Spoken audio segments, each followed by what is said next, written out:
இன்று ஜனவரி மாதம் 20ஆம் தேதி 2024 திருப்பலி வாசகங்கள்.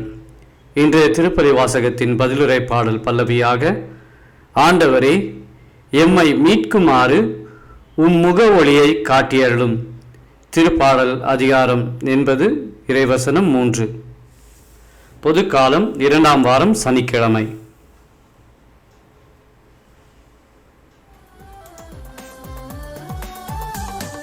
நன்றியுடன் அவர் திருமுன் செல்வோம் வாருங்கள், நன்மையின் ஆண்டவரை புகழ்ந்து பாடுங்கள். நன்றியுடன் அவர் திருமுன் செல்வோம் வாருங்கள், நன்மையின் ஆண்டவரை புகழ்ந்து பாடுங்கள். நம் மீட்பின் பாறை ஆண்டவரை போற்றுவோம், நம் மீட்பின் பலியில் ஆர்வமாய் பங்கேற்போம். நம் மீட்பின் பாறை ஆண்டவரை போற்றுவோம், நம் மீட்பின் பலியில் ஆர்வமாய் பங்கேற்போம். நன்றியுடன் அவர் திருமுன் செல்வோம் வாருங்கள், நன்மையின் ஆண்டவரை புகழ்ந்து பாடுங்கள்.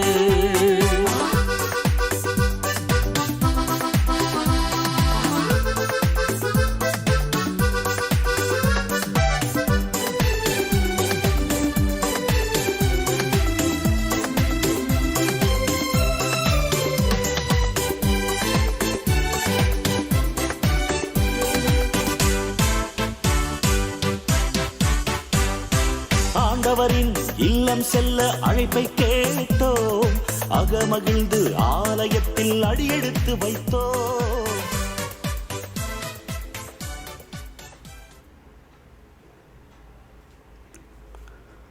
முதல் வாசகம். போர் முனையில் வீரர் எங்கனம் வீழ்ந்துபட்டனர். சாமுவேல் 2ஆம் நூற்றாண்டு வாசகம் அதிகாரம் 1 இறைவசனம் 1 முதல் 4, 11 முதல் 12, 19 முதல் 23 முதல் 27.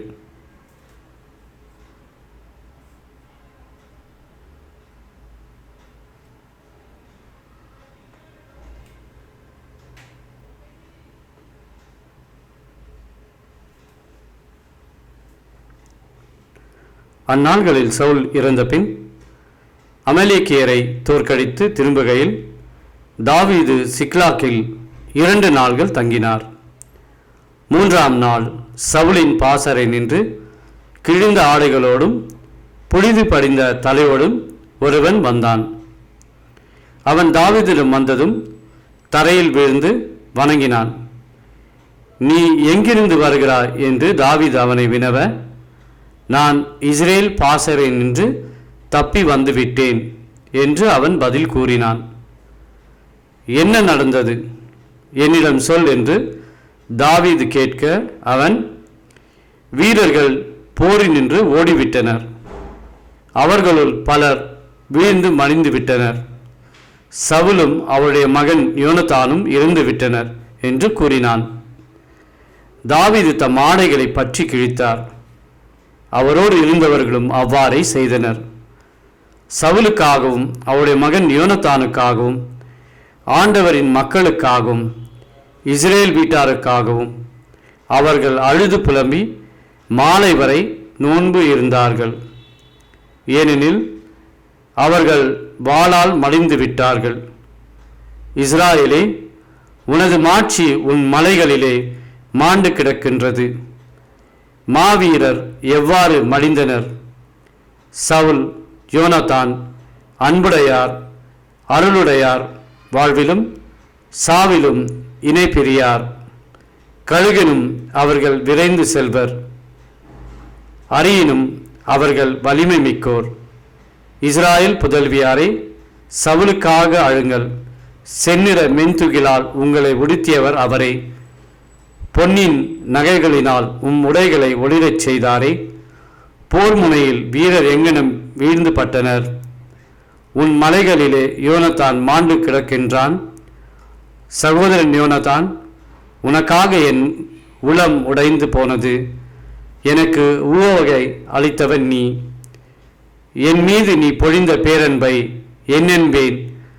அது மகளிரின் காதலையும் மிஞ்சியது. அன்றோ மாவீரர் எவ்வாறு மடிந்தனர், போர்க்கலன்கள் எங்கனம் அழிந்தன. ஆண்டவரின் அருள்வாக்கு. இறைவனுக்கு நன்றி.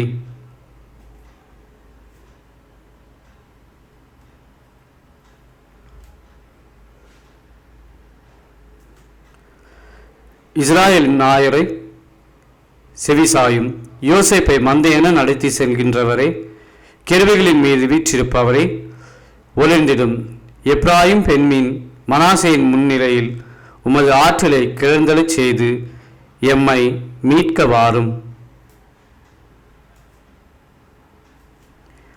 பல்லவி. ஆண்டவரே, எம்மை மீட்குமாறு உம் முக ஒளியை காட்டியருளும். படைகளின் கடவுளாம் ஆண்டவரே, உம் மக்களின் வேண்டுதலுக்கு எதிராக எத்தனை நாள் நீர் சினம் கொண்டிருப்பீர்? கண்ணீராம் உணவை அவர்கள் உண்ணச் செய்தீர், கண்ணீரை அவர்கள் பெருமளவு பருகச் செய்தீர். எங்கள் அண்டை நாட்டாருக்கு எங்களை சர்ச்சை பொருளாக்கினீர், எங்கள் எதிரிகள் எம்மை ஏளனம் செய்தார்கள். பல்லவி. ஆண்டவரே, எம்மை மீட்குமாறு உம் முக ஒளியை காட்டியருளும்.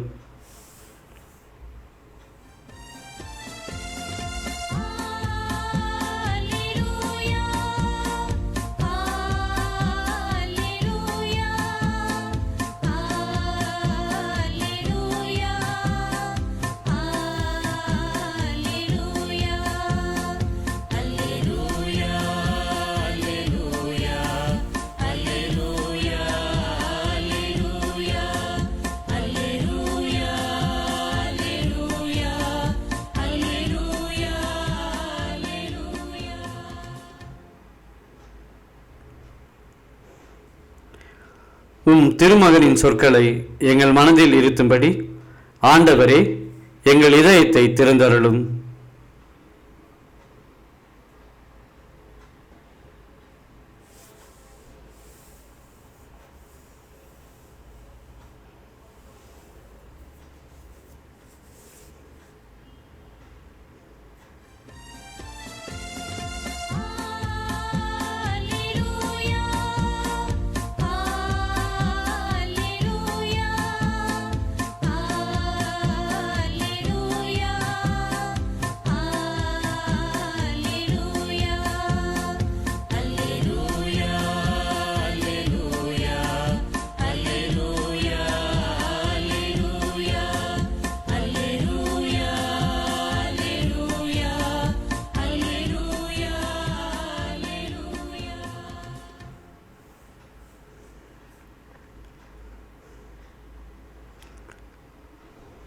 நற்செய்தி வாசகம்.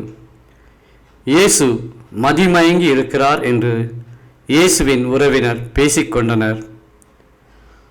மார்க்கு எழுதிய தூய நற்செய்தியிலிருந்து வாசகம். அதிகாரம் 3, இறைவசனம் 20 முதல் 21 முடிய.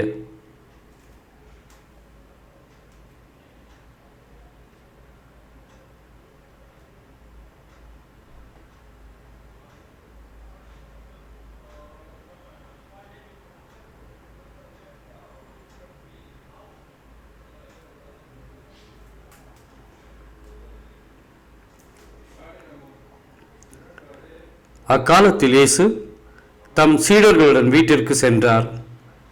மீண்டும் மக்கள் கூட்டம் வந்து கூடியதால் அவர்கள் உணவு அருந்தவும் முடியவில்லை. அவருடைய உறவினர் இதை கேள்விப்பட்டு அவரை பிடித்து கொண்டு வர சென்றார்கள். ஏனெனில் அவர் மதிமயங்கி இருக்கிறார் என்று மக்கள் பேசிக்கொண்டனர்.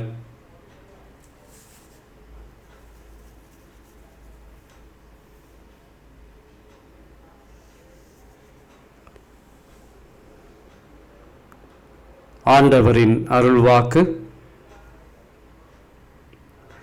கிறிஸ்துவே, உமக்கு புகழ்.